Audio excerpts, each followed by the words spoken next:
প্রথমেই মাছটাকে লবণ আর লেবু দিয়ে মেখে রেখেছি। এদিকে একটা পাত্রে হলুদ, মরিচ, গোলমরিচের গুঁড়া, ধনিয়ার গুঁড়া, একটু জিরার গুঁড়া, রঙের জন্য কাশ্মীরি রেড চিলি পাউডার, এদিকে দিলাম কাবাব মশলা। কাবাব মশলা না থাকলে গরম মশলা দিলেই হবে।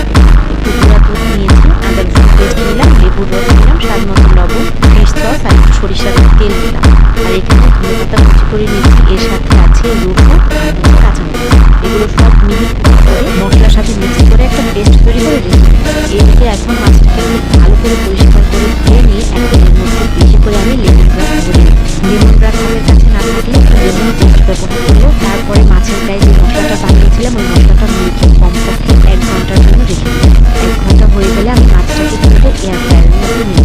আমি টিকিউ আলির এয়ার ফ্রায়ার ব্যবহার করি। এটা খুবই ভালো একটা এয়ার ফ্রায়ার। 160 ডিগ্রিতে এই পিঠ 15 মিনিট, ওই পিঠ 15 মিনিট, এরকম করে মোট 30 মিনিট মাছটাকে এয়ার ফ্রায়ারে রেখেছি। এয়ার ফ্রায়ারটা খুলতেই এত দারুণ